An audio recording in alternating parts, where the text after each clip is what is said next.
Welcome to the All Together Show. I'm your host, Eric Satz, and with me today, that is Shane Mack. Hey, What's buddy, how up? are you? Welcome to the show. I'm good. How are you doing? I'm really well and super excited to have you on. So, for those who don't know, Shane is co founder and president of XMTP Labs, an Andreessen backed startup company, which I'm sure we're going to hear more about in a little bit.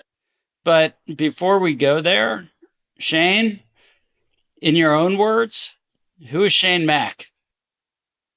I never like to give bios of myself, but I would say Shane Mack, if I spoke in the third person, is a very curious human who grew up in a small town in Illinois and got really curious about the internet and had started building since I was about 10 years old things on the internet, little software products to marketplace ideas to selling things on the internet, and have just always been fascinated by the ability to communicate and connect with anyone in the world online. And that curiosity has led me to many different things and many different people. But I'd say I try to be a pretty simple person. I try to hold my word and be accountable, and also just work hard and also have some fun.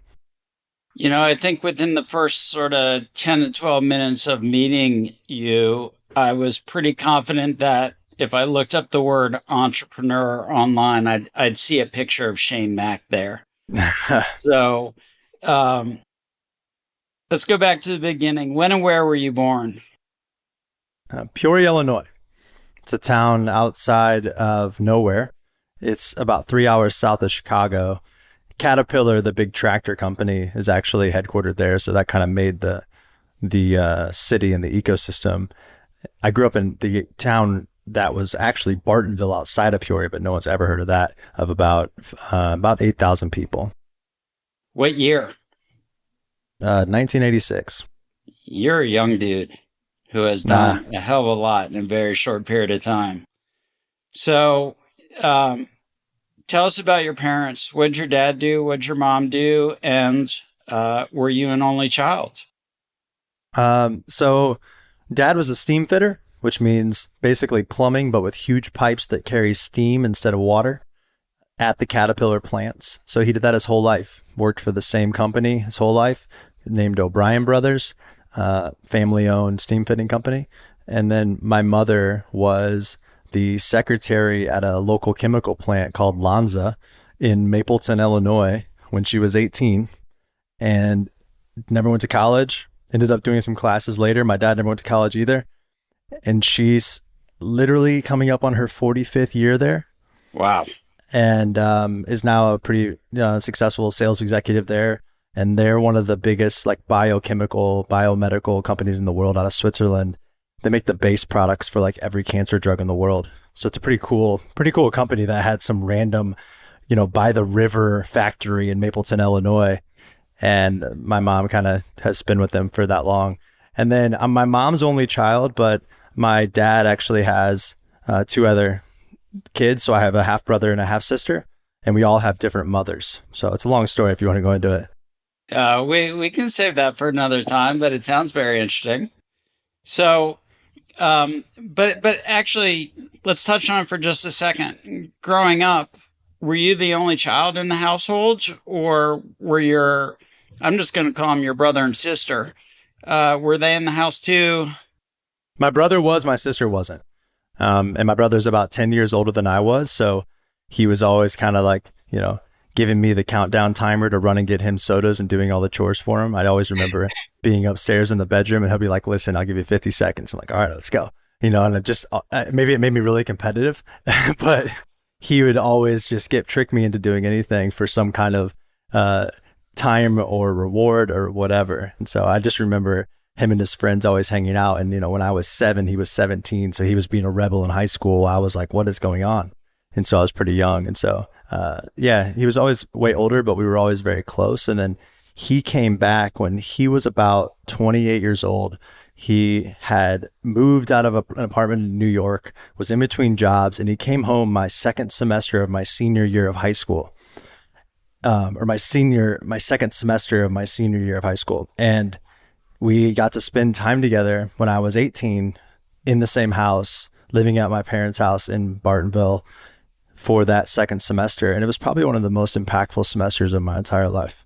And being able to spend it with him, become close to him.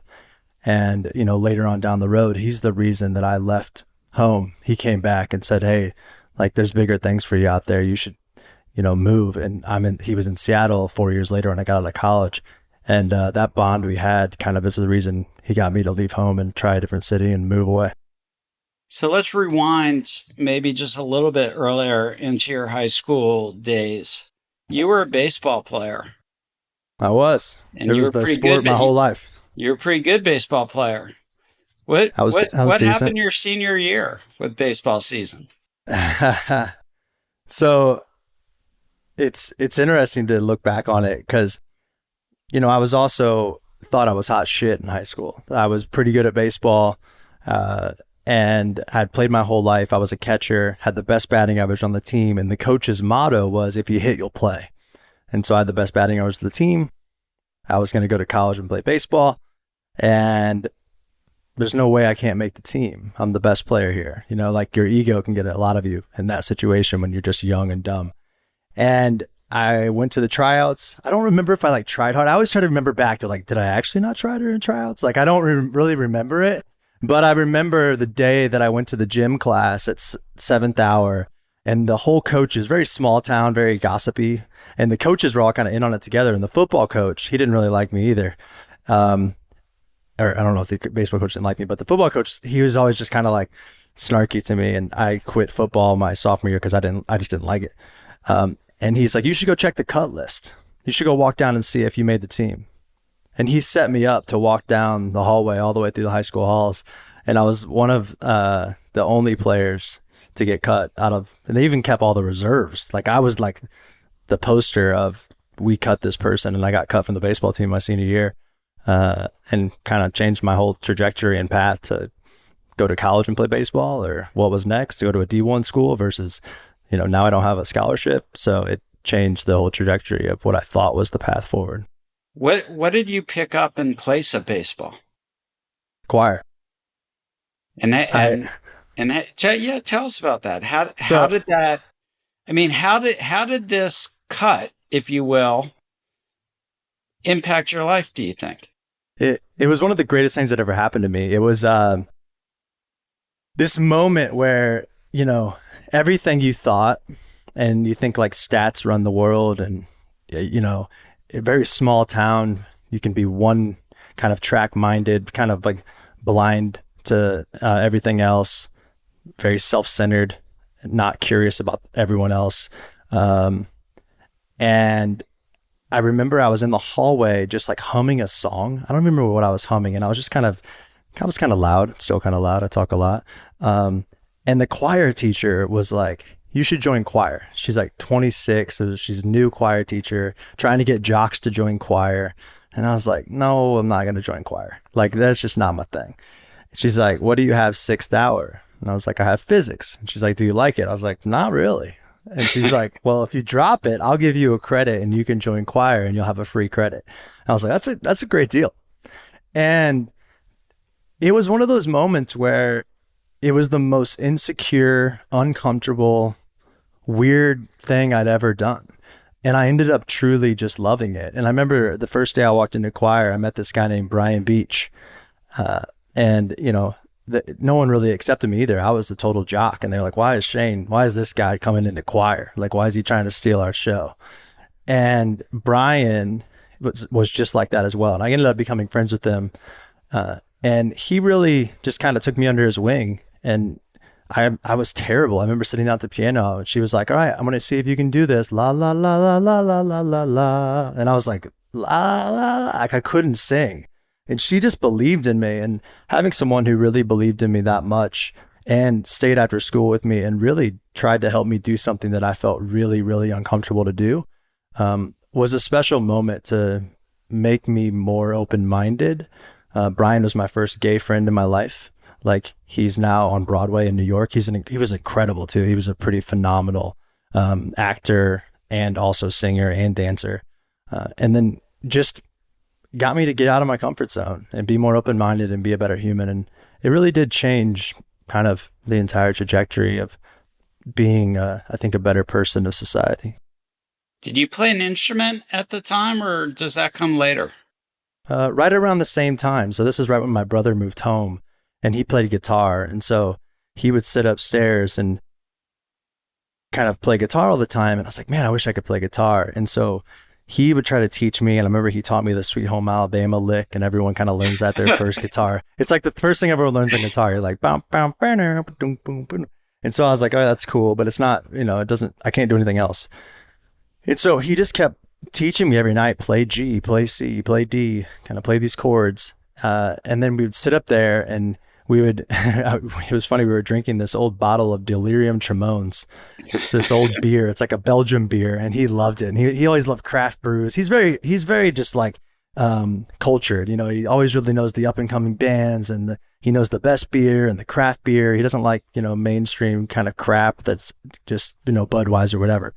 I'm not saying Budweiser's crap, but he really kind of taught me music, and I just sat upstairs in my room for hours, and he left for like a few weeks, and he came back, and I remember I played Tears in Heaven by Eric Clapton, which is a pretty complicated song. And I probably spent 5 hours a night for 3 weeks just learning do do do do do do know my name.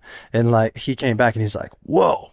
And I remember it being like, yeah, I can play. Like I was getting there. And that was the start of it. That's how I got into playing guitar, was at the same time I was kind of joining choir and changing my whole identity of how I saw myself. We're going to get to Nashville later, so I'm not going to go there just yet. I actually want to stay in high school. So around 18, you're in choir, you're learning to play an instrument. You're also really involved online. What are you doing? What have you found? How are you making money? It was actually before this. It was my, I think, 8th grade year to freshman year of high school. But it played into a little bit later. I had found eBay. This is 99 to 2000. And I had this little printer up in my house, and I was playing baseball. And so I realized that from 10 years old to 12 years old to 13 years old, I was 13 at the time. So I just got done with this transition of going through 3 different leagues. You get 3 different bats. So you go from a 19-ounce 30-inch bat to a 19-ounce 32-inch bat to a weight limit bat in the big leagues, and you can only have a 3-ounce difference. Well, that means you get 3 $300 bats every year for 3 years in a row. And so I had 2 bats to sell. So I was like, I found eBay. I made a little page front store. I created this little store. It was like called the DL to sell to you or something. I remember the username back then. And I sold them for like $150. And back then you could do like shipping and handling for like $48.99. It's like 25% of the revenue was from shipping costs. That was only, $15. And so I was like, this is kind of crazy. And I started asking my friends like, hey, do you have your old Mustang League bats? And they were like, yeah, I don't really use that bat anymore. I was like, can I pay you like $15 for it? And they're like, yeah, sure, whatever. And so I just started arbitraging bats from everyone. And then everyone started talking about it, and they'd just tell them, yeah, they have more bats, and that Shane will buy your bats. And, people caught on to it. I ended up, I think, paying $50 at a bat or so at the end of it, because everyone realized I was reselling it. But I had this little printer at my house. The UPS truck would come every Tuesday, Thursday. They had those triangle boxes, and they'd come and they'd fit a bat perfect. And the guy would come on Tuesday and be like, how's your dad's business going? I'm like, it's great. And they had no idea that like it was my thing upstairs in the closet. And I used my dad's credit card to start a PayPal account, and ended up selling a lot of bats. And I think I had like the Power Seller Gold Star on eBay at the end of it. And it was a crazy experience. I was making thousands of dollars a month. I mean, I bought like first 4-wheelers and stuff like that. I got to buy fully with my eBay earnings. So when do you make the jump from e-commerce to messaging? Facebook, 2004 or 5. It was really, I was in college. I remember going from my freshman year to my sophomore year, and I was on MySpace a lot. Because I had a band in college then and I was trying to play. So we had the Summerstone band and I'd made these kind of MySpace pages back then. And then Facebook came out. And for me, I was like, I had this directory where I could message anyone on campus. I could see everyone on campus. It was really like this superpower that I'd never seen. And so I instantly was like, there's something with this social thing that's fascinating. And so I just started messing around with it, started building. I taught myself how to code in college. That's kind of how the whole, getting onto the internet, building tech companies started. And that around 2005, 2006, there wasn't messaging yet. It was just social and a directory. And then the feed came later. But then Twitter happened in 06, 07. 06 was SMS. 07 was like they built a little thing you could use on the web. TWTTR was what it was called back then. And that was the light bulb. It changed everything I thought about the internet. I was like, I can now send a message to anybody in the world without permission, not a college campus. I can ask them anything. If I'm meaningful and helpful and valuable, they can respond. And it just whatever it was about it, that moment in time really clicked for me. And maybe it was that I was in Macomb, Illinois at this college, Western Illinois, that's kind of a, just public skate school, and no one was talking about the internet. My marketing teacher, I argued with about, he was still doing direct mail. And like, I was like, I think the internet's kind of big. Like we were kind of in that moment of things shifting. And I felt like people around me weren't curious or talking about the things that I found exciting. And this thing, Twitter, everyone was so passionate. There was an early community of developers. Everyone was building. Some of my best friends today were that core group. My co-founder was number 300 person on Twitter, and I met him in that whole like kind of world back then. Now, right, Matt, this is almost 20 years later. And so like it was a magical time, and I was like, this is fascinating. I didn't even think of it as messaging then. It was like microblogging at the time, but it was this ability to talk to and communicate to anybody in the world in this short format online, which kind of just for me felt like a superpower, and I think it turned out to be true. How does this lead to the first startup that you get involved with, and who do you get involved with, and where do you get involved? How does that happen? Yeah, so Twitter was a small little kind of world growing quickly on the West Coast, not really where I was at. And I was trying to build a little thing that would allow me to take a Twitter photo or a Facebook photo and put it on top of an email address, because I wanted to see who I was emailing. I mean, that's how the internet works today. But back then it was super creepy. People were like, what? Don't put my LinkedIn next to my Facebook. Don't put my news search next to my Facebook. Like my Facebook's my family. That's my personal life. Don't talk. Like it was very much that. And everyone had this I can control the silos of the internet. And I'm like, I don't know if that's true. I think we can aggregate it all together and have one identity that pulls all of your different kind of things associated with you. And whether people liked it or not, that's into what ended up happening. And this leads me to meet this lady, Jen, who is working for a guy named TA in Seattle on Twitter. And she's like, hey, what you're building and like what you're thinking about and what you're talking about on Twitter. And, back then we just share screenshots and we were just sharing kind of ideas. Here's a link to what I built. She's like, I think my boss would really like that. And then long story short, I end up meeting this guy named TA. TA's building Mindbox, which is a news search based on the inbox. So he's sitting there trying to say, hey, if I'm a business person and you've emailed me 3 years ago and there's news about you today, I'm actually can get an email and say, hey, there's news about Eric today. You should reach out. He did a big deal with XYZ. And I was like, that's cool, but I come from college. There's not news about anybody. There's social data about everyone. Why don't we just use social data? And he really saw the future. He's like, social on top of the inbox will make people smarter. It's better for relationships. And with news, social and news could come together to be like the next future CRM. I just kept sending him feedback on his product. Every month, I would literally email him these zip files. And in the subject line of the email, I would say, I hope this is helpful. And it was like 30 days of work. Like I had to have overwhelmed the shit out of him. And I'd be like, hey, here's the thing. And I'd have like mind maps and product sketches and flows and like, this sucks. I was really like a kind of overly confident and ignorant at the same time. So I'd be like, this thing doesn't work. This is dumb. I don't know what this means. But it was like, genuinely, I was so passionate about the problem of like, how do you make the internet more social at the time? Like, how do we add the human layer to the web? And then finally he was like, why don't you just come work with me? Like, why don't we just go build this together? And I remember being like, I don't know what a startup is. I don't know what venture capital is. I know I make $32,000 a year doing QuickBooks at the local theater. Can you pay more than that? And like that kind of led to this moment. He's like, yeah, like I'll pay you more than that. I'll give you some equity and like come do this company with us. And that ended up, the company was just.com, ended up becoming at the time, a social CRM. And social CRM ended up being a pretty big category in the moment where we were aggregating all the social data. And it was a funny story, is he was actually mining Paul Allen's inbox, the founder of Microsoft. So Paul was our first $1 million check. Brad Feld from Foundry Group was our A round. And back then an A round that was a good one was like 3.5 million. Right.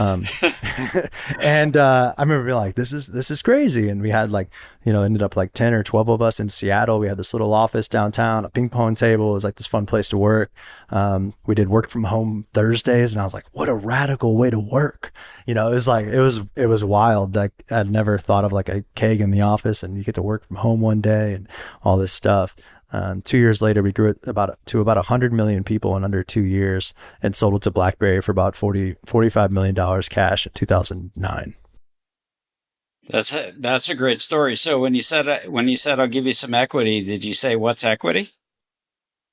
Oh, I mean, I trusted TA, and it turns out if you meet the right people, it works. And he's an incredible human. He's actually coming here to Nashville to stay with me in 2 weeks. And Nice. He's going to be here for 3 days, and he's just coming to stay. And Well, I want to meet TA, Shane. yeah, we'll definitely get together, and we'll get together for morning coffee or play some pickleball or even have dinner. Because he's just going to come, and I'm going to try to schedule him a really cool 2 days.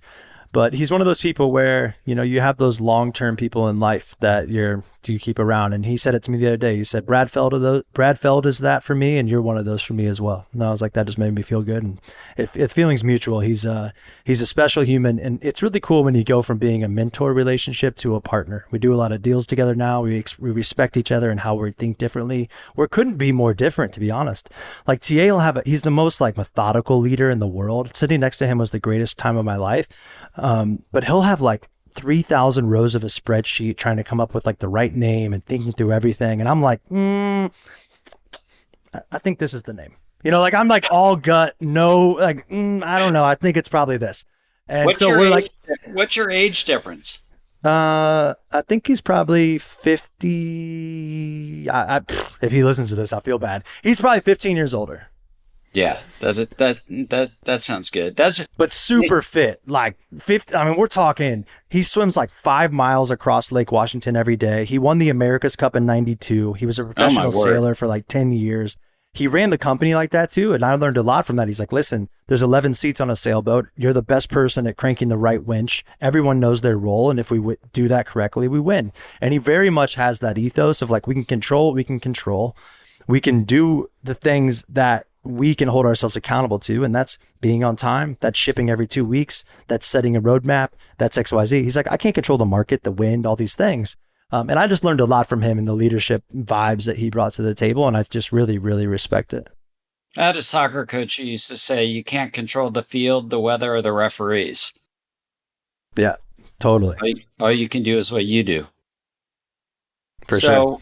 So, you talked about work from home Thursdays, ping pong tables, kegs in the office, things that, and we'll get to San Francisco in a second, but things that became known as perks, like employee perks.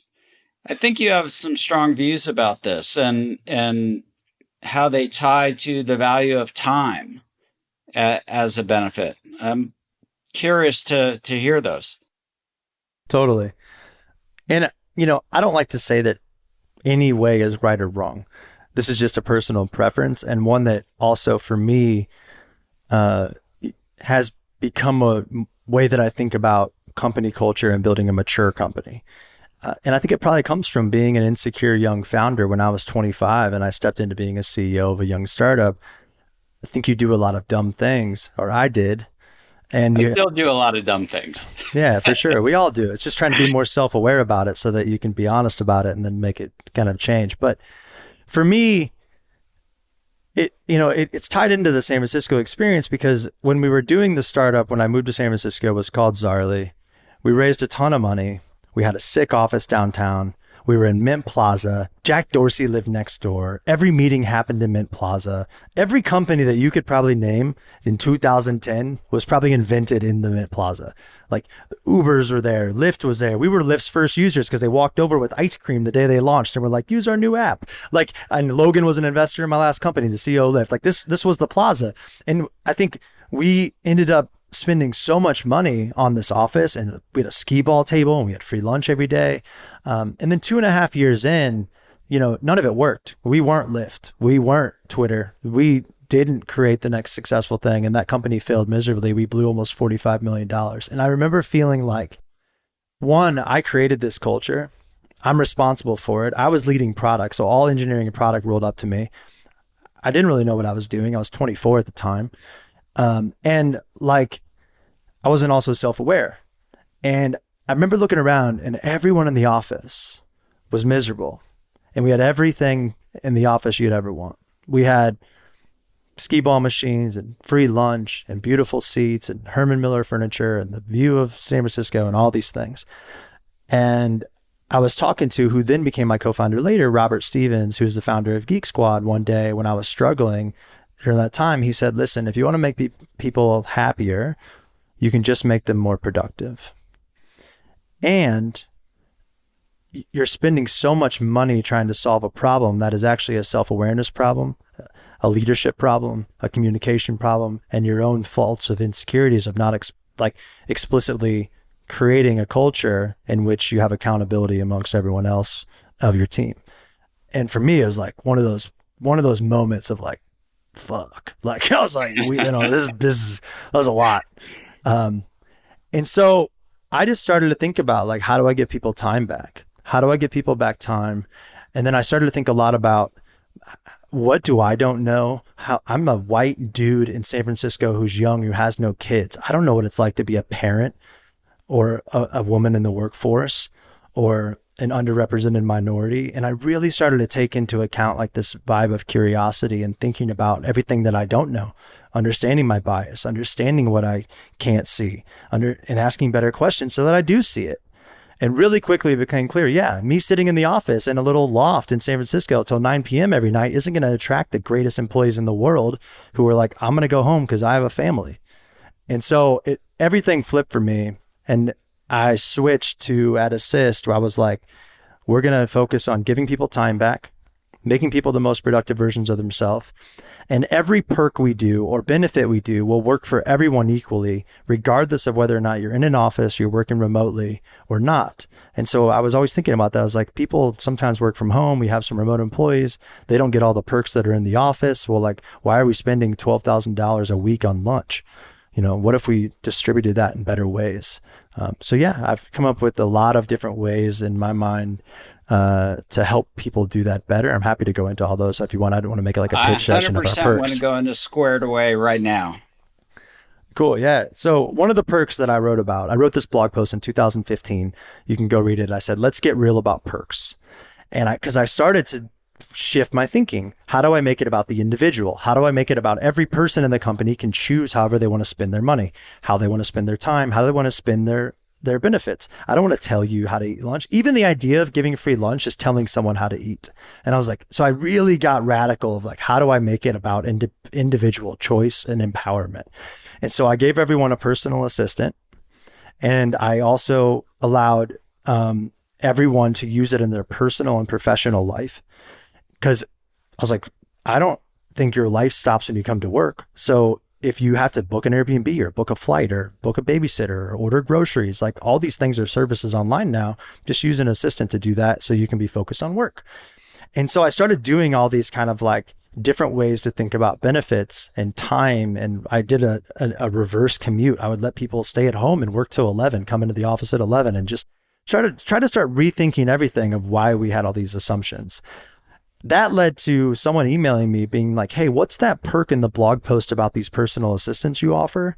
And I had just called my assistant, Michelle, who was a military spouse, and asked her, hey, do you have any other military spouses that I can offer as an assistant to like 5 to 7 employees? So if I had 5 assistants, I could cover like 30 employees.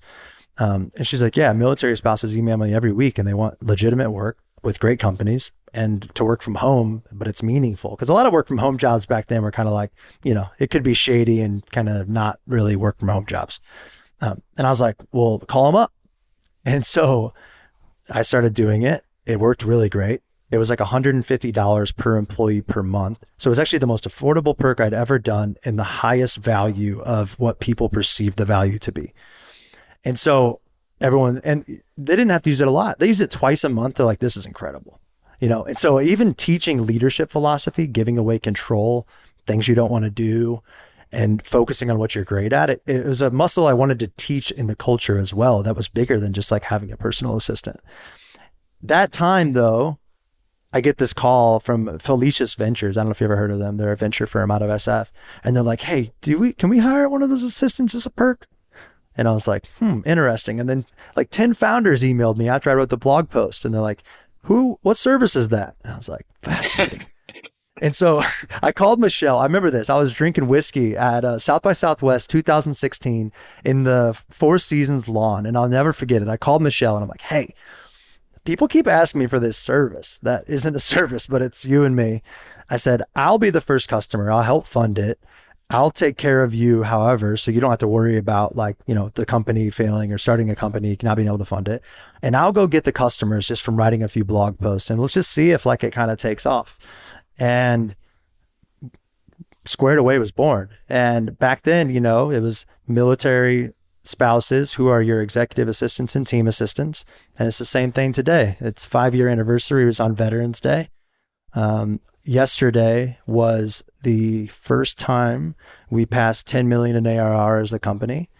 We have 300 plus assistants and just over 950 customers. Congratulations. I love that story.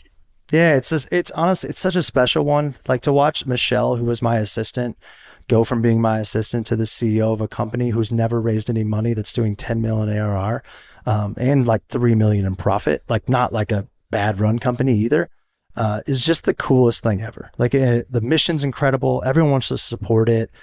It's, that's life-changing for her. Hell, it's fucking life-changing for me. It's a very impactful company. And every Friday there's someone on the call that is just crying or so grateful to have a job that they actually care about. And I think, having the premier offering with the higher caliber talent, military spouses are so educated and smart, and the companies we work with are all great since we're in tech and venture and kind of the best companies in the world. And it's been a super inspiring accident, I would say. And, one of those ones where I can't take credit for it. I'm not the CEO. I'm behind the scenes. I just try to make sure that I'm there to support Michelle, be a good board member, and have tried to bring in my people I know behind the scenes to help with finance and tech and all that kind of stuff. At the end of the day, I think most people would really enjoy the opportunity to make a difference both in their own life and somebody else's life. And I think Squared Away does that really, really well. Totally. Thank you. I appreciate that. And, in the past I'd be like, oh no, but it does. It really does. It's my most proud thing I've ever been a part of. It's a special company. I hope that it lasts forever. I hope that we can keep operating it well. And, I love having someone also like Michelle who really is I just want to do this forever. She's like, this is my company and I just want to make sure that we make decisions. And I've learned more from her than I ever thought I would. And she's learned more from me. And we've struggled to change your relationship from I'm the CEO, you're my assistant, that's a virtual assistant, to I need to support her and not tell her what to do and not, be in her hair and come in with all my ideas.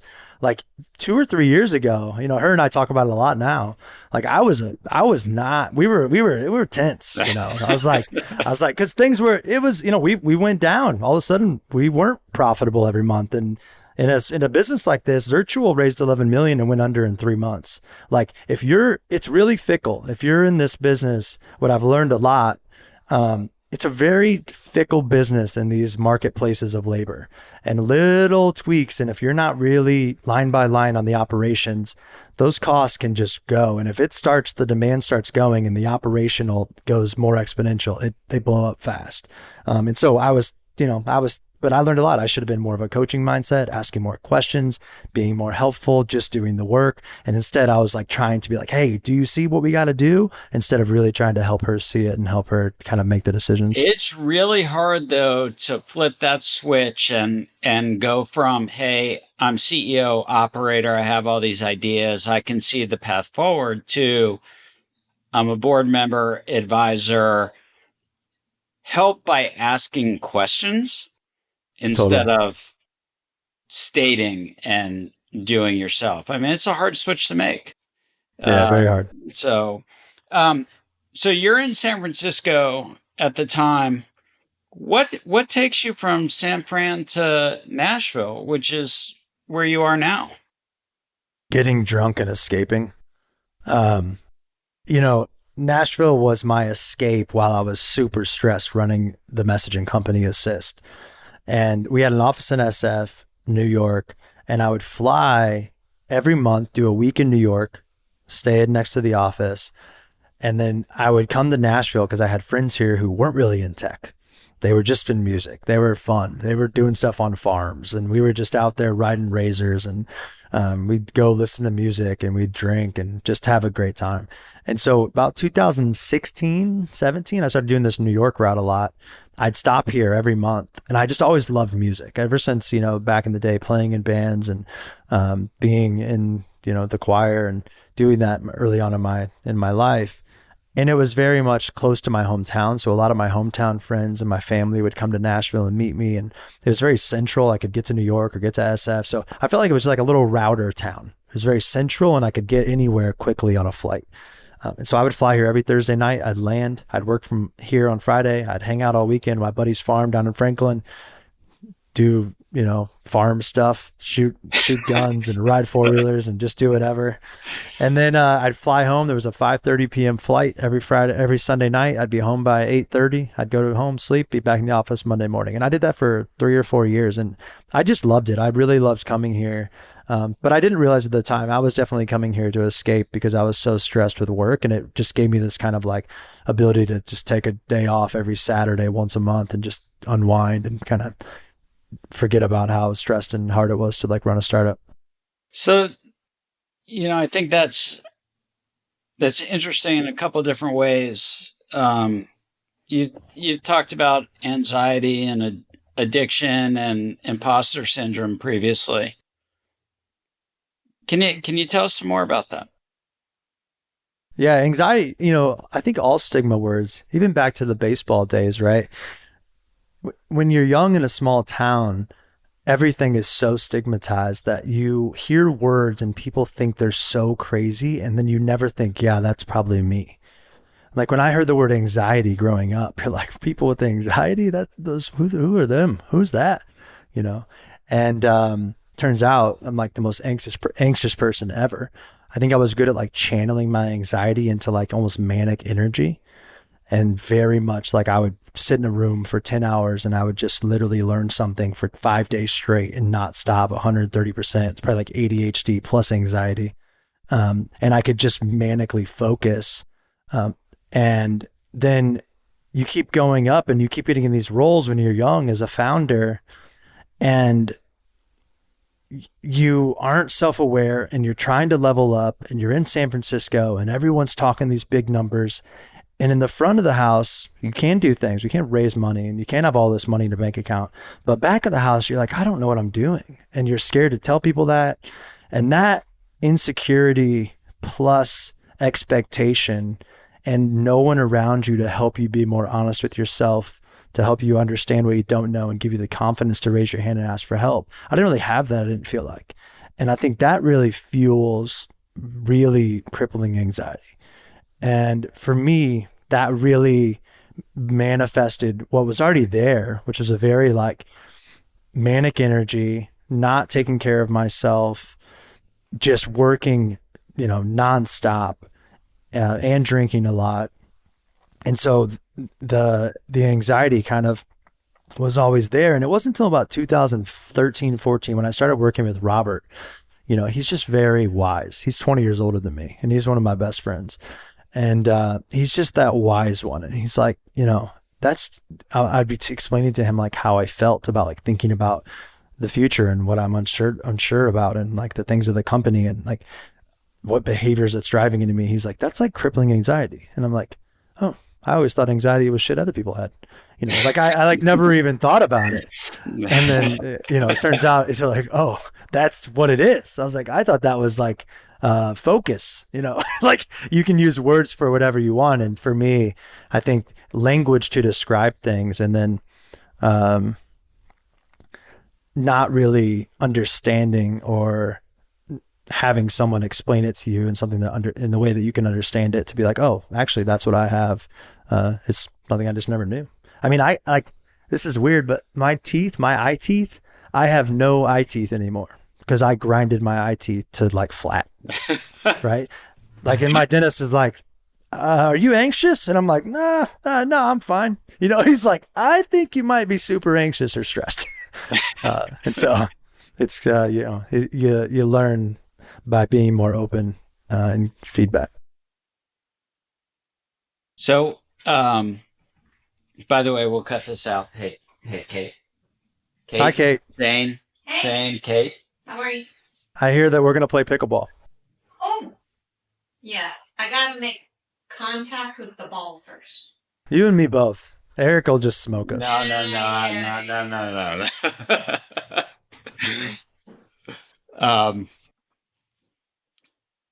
So, I saw a flash of a little metal on your left wrist earlier in the podcast, and I know the story behind it. Can you move it over a little bit into the into view? There we go.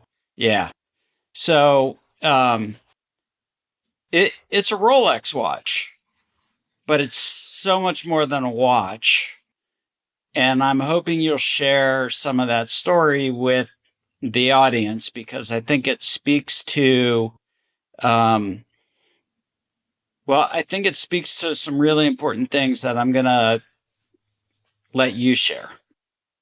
So, editor, whoever your editor is, I can't, the reason I did this in the newsletter and it's not on my blog or anything, I can't really talk about this publicly about about working with Rolex. I could talk about like something else, but it's a very weird promise that you make. We're not going to do it. I'm not going to put you on the spot. That'll be our little secret then. Yeah. I'll forward the email on to friends and stuff, but yeah, I'm not, and I imagine that this gets turned into content, and so. Yeah. Okay. So we're not going to do that. So you come to understand with the help of Robert sort of what anxiety is. I'm curious, how do you structure your days today to help combat that feeling? It's a great question. So there's structural things, and I think there's behavioral things. So structurally, I design my day where nothing starts till 11. That doesn't mean I don't do anything till 11. Just nothing starts. There's nothing on my calendar. Every day is blocked off till 11. It allows me to work out in the morning when I want. Usually it's at 7 a.m. playing pickleball. Never heard of it. Yeah, silly sport. And then, or go have a meeting with someone from Nashville in town, go have coffee or something, or read or write, just not diving into like the calendar meetings. And usually I don't do email either. And I'd never had that before till probably like, I don't know, 2 years ago. I always thought the mornings were when I do my most creative work. So the only morning I can do that is a Saturday. And then I realized all the inflection points in my life have happened on a Saturday. And I'm like, why don't I do more things like I do on a Saturday? I know the feeling. And so until I structured my day like that, I didn't. And now, but 11 to 5, I always thought, man, I feel distracted from 11 to 3 every day. I've always felt that way. And so I just basically, I'm like a full 30-minute sprint of meetings from 11 to 4 every day. And then I try to just be a lot more present in the evening with, I have a girlfriend and a dog, and doing things. And I really try to practice, like we cook at home a lot. We do a lot of things with like hosting other people. And I love to kind of like bring people together and have conversations. I drink a lot of tea. I do a lot of like mindfulness stuff now. And I think for me, the structure of the day was good. The behavioral of the day, honestly, I quit drinking. The most impactful thing I ever did for my anxiety. And then you realize that anxiety is actually one of the biggest reasons people drink. And then it's a self-perpetuating cycle of hell, right? And I lived that. I've drank almost every day for 15 years. And that thing fuels itself. And the not drinking and being sober is like that superpower. It's this thing of like, I'm so grateful and lucky now that I don't drink, because I am 80% of my anxiety is solved, and the other 20% I'm so aware and more in touch with my emotions and understand how I'm feeling to be able to address when something's unaddressed. My girlfriend and I do these check-ins, and we're like, want to do a check-in? And we do a check-in. You know how it starts? Every dude ever, I say, I'm good. And then 10 minutes later, I'm just still talking, Yeah. And like, that's how it always happens. And so like, just really having someone around you as well, who's so in tune with like, kind of like mental exercises, mental health, having conversations of stigmas, and also struggles with anxiety. And so it's just been, I don't know, designing the perfect day that I do every day, as well as changing a lot of the things that, were causing it, that I ignored for a long, long time. So you said you cook a lot. Do you all have a go-to meal? I'll rephrase that. My girlfriend cooks. I do dishes. She loves cooking. Yeah, I love clean. I like repetitive menial task. Like if you give me a hammer and 1,000 nails we're laying out, I would knock all of them in. Like I'm just like, oh, I can. This is whatever it is for me. It just gives me this sense of completion. It sounds a little bit like your pickleball game, by the way. Yeah. What's that mean? It never mind. We'll skip that. So it means you're really good at hitting where you want is actually what it means.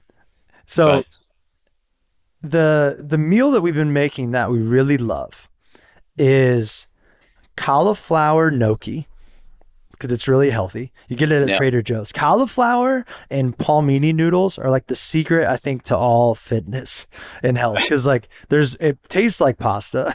Uh-huh. There's no calories. And the sauce is everything anyways. So Rayo's sauce. And then we've been doing a lot of like cauliflower gnocchi with sausage and Rayo's sauce. Or we've been doing this like salmon palmini noodle, artichoke type kind of like stir fry almost. But without pasta, with the replacement of cauliflower noodles or palmini noodles. And that's just like, yeah, it's great. You feel hungry, you feel stuffed and everything, but it's like a quarter of the calories. And I still don't have a six pack. So I think that pickleball doesn't work, but whatever it is, it makes me feel better. So, all right. I love these meals, by the way. But when you filled out the questionnaire, you said that your last meal would be Taco Bell. Oh, for sure. There's so many options at Taco Bell. I need you to be more specific here. Crunchwrap Supreme. I don't know what it is about a Crunchwrap Supreme. It's probably not even Taco Bell. I mean, the more you do like therapy and, get into talking about sobriety and you go into meetings and stuff, the more you're like, oh, everything's just triggered from like childhood traumas and shit. And so I think something happened to me in a Taco Bell once, and it was probably a great moment. I probably went on a date in 7th grade and I had a chalupa and a Crunchwrap Supreme or something. But I just love Crunchwrap Supremes, because maybe it's because I don't eat them anymore, because I'm like, I should not eat this crap. But when we go to Taco Bell, you always feel terrible, but God, it's delicious. You just can't help yourself. You can't. Right. And then you get like 900 sauces. Maybe that's actually it. Because we always joke that like we make dinner, we actually start with what sauce we want, and then we just fill in the food, because we love sauces. Our whole fridge is just like every sauce you've ever imagined. And so maybe it's because Taco Bell has so many like fire sauce and the mild sauce and the taco sauce. And so what's your go-to spicy sauce? Because I know you like spice. We have this Trader Joe's sriracha is probably my go-to. Yeah. It's so good, but it's a little sugary, so it's, you don't want to eat too much of it. And then I'm pretty basic on that front. I love Cholula, Yeah, which isn't I that love spicy. Cholula too. So I have both of those. I've got that sriracha. I've got the Cholula. I've been doing some stuff with some. I think it's Chafico, like a Calabrian something or other, which is really fun. Actually, I'll send you a picture of it. I took a picture of the label the other day when I was throwing it out because I didn't want to forget. It was really good.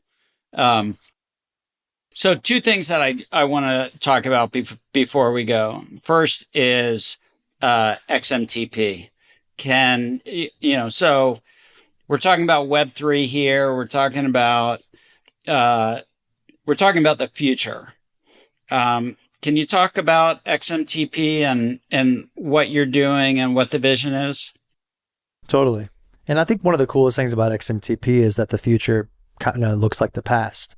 And so XMTP, we're trying to be the communication protocol for Web3. And what that really means is that wallets are the center of identity and how you store tokens in Web3. So if you have Bitcoin and it's stored on your wallet, you have a wallet address. And it was a couple of years ago, we were kind of exploring ideas. And really quickly, Robert Leshner, who's the CEO of Compound, which is a big DeFi protocol in Web3, he's like, listen, I have $11 billion in a smart contract.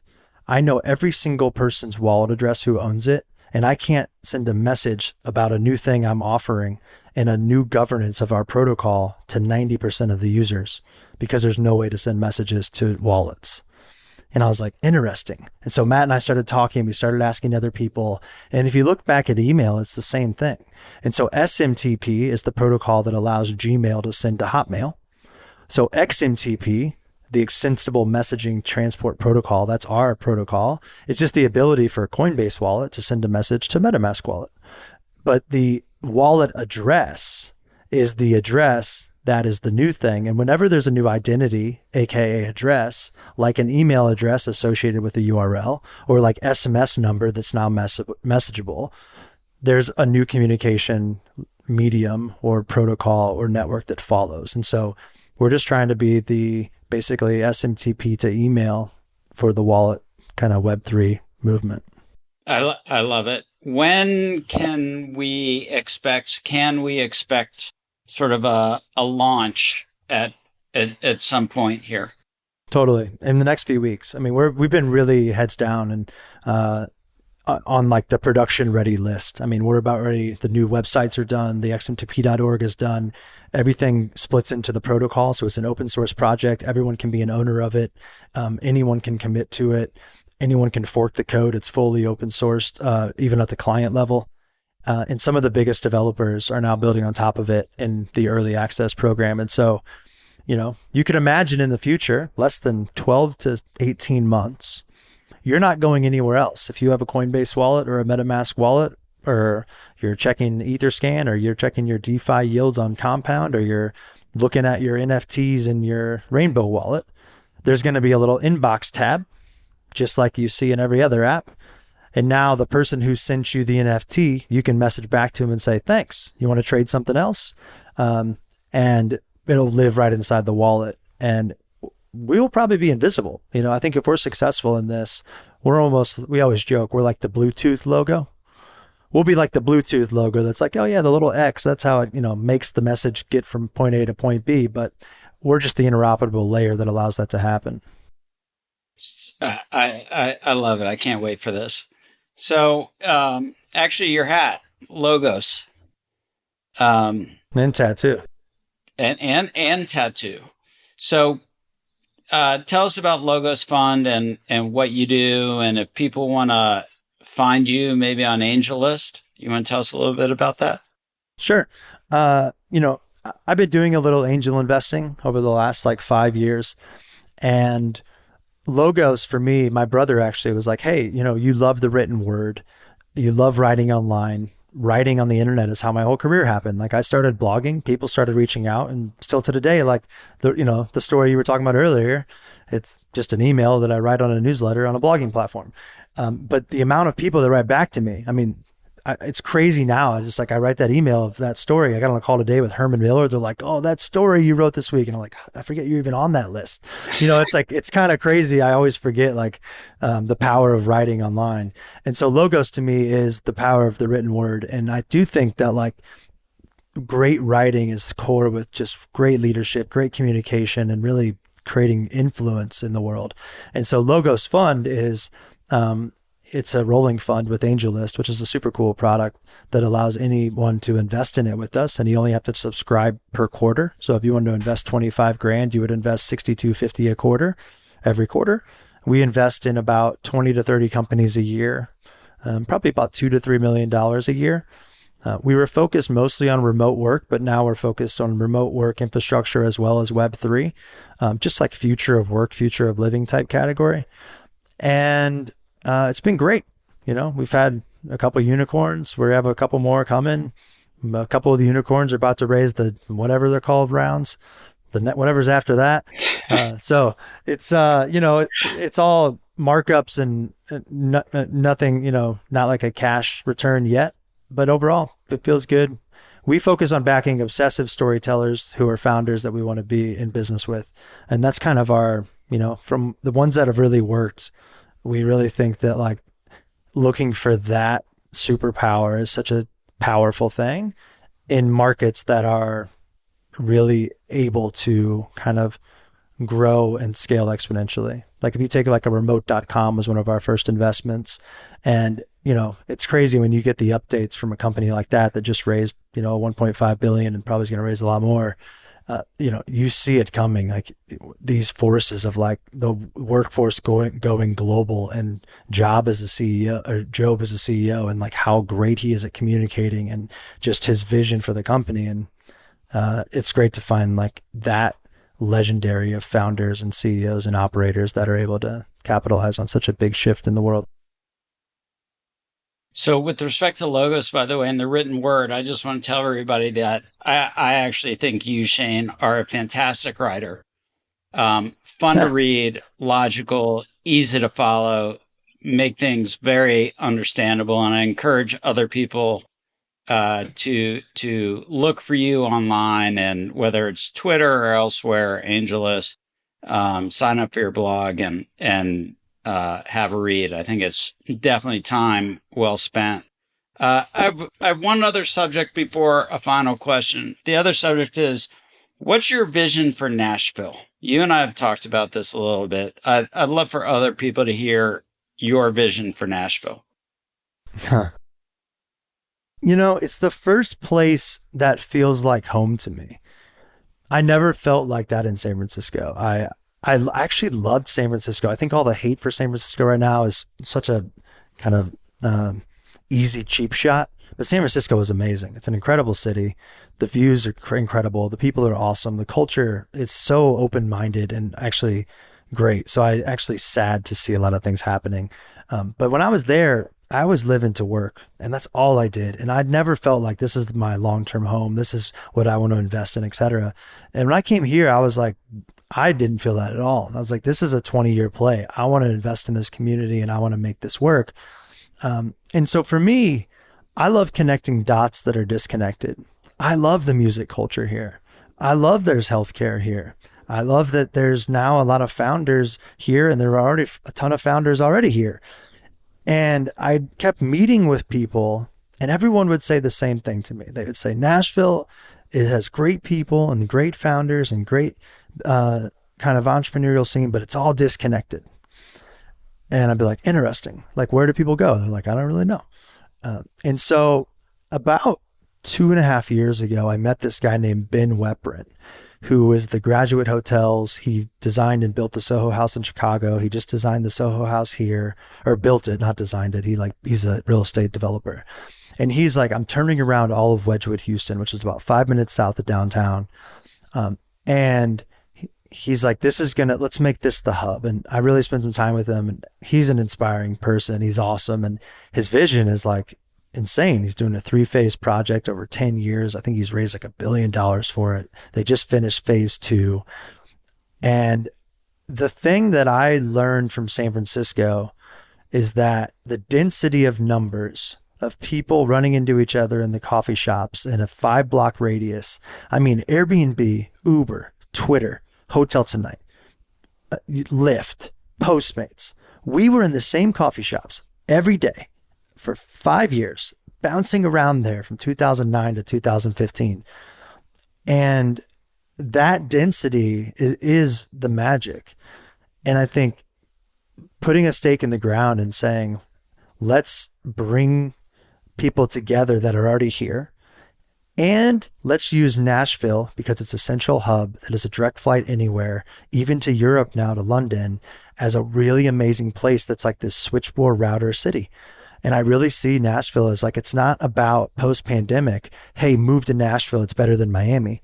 It's if you're in Nashville, we're really connected to Miami and New York and Austin and Chicago and London and SF and Seattle. And we're this switchboard hub. And also it's the killer place to visit that everyone wants to come now. So as it becomes a good place to live and build companies, anyone coming through here, we can bring them to a central area, a place where everyone's spending time. And they're like, wow, this scene is like really happening. That's different from the Broadway scene that's just drinking, going out, partying every night. They're like, this other part of town is really ambitious companies being built. And the thing that switched, I think, is the capital now wants to be in every city, not just in SF or not just in New York. And that flip is everything. Because all of a sudden now, last week, I just person that we just invested in their seed round led by Chris Dixon from Andreessen. She's here, the CEO's in town, and we're going to spend all our time working together in Wedgwood, Houston. So I just feel like we can create an incredible culture, blend together music, entrepreneurial, and capital that is from outside or even here, to help build greater companies and help great founders raise money and kind of build them here. Amen. We're going to make that happen. No doubt about it. Final question. 2 people I should have on the show. Whew.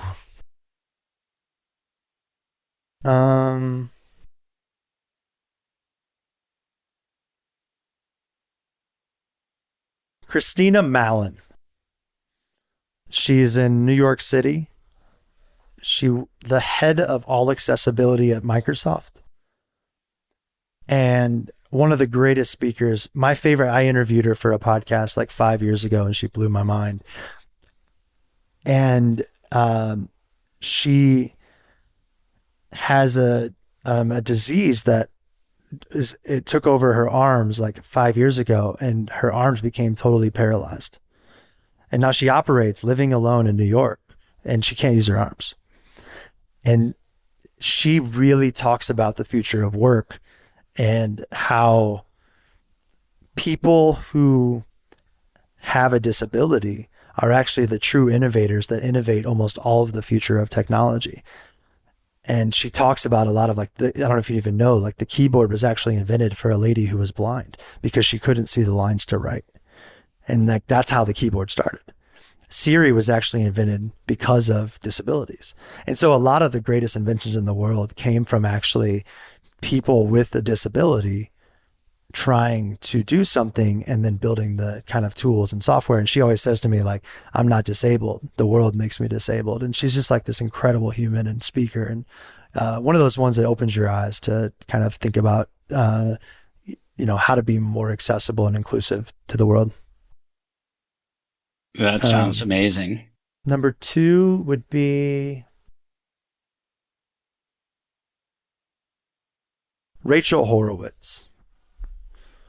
She was the head of comms at Coinbase. Then she went to Andreessen Horowitz to be the head of marketing. And now she's the CMO at Katie Hawn's new venture fund because they all left to go start Katie Hawn's new fund. She's just fun. She's energetic, but she's down to earth and she really understands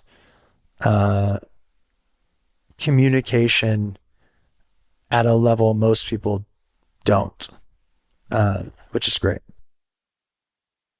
Amazing. Shane, where can people find you? Shane Mack everywhere. ShaneMack.com, Shane Mack on Twitter, Shane Mack on Google. That's real names, Shane Mack. Hey, buddy, thanks for spending the time with us. Really appreciate it. Thank you for having me, man. It was great to be here.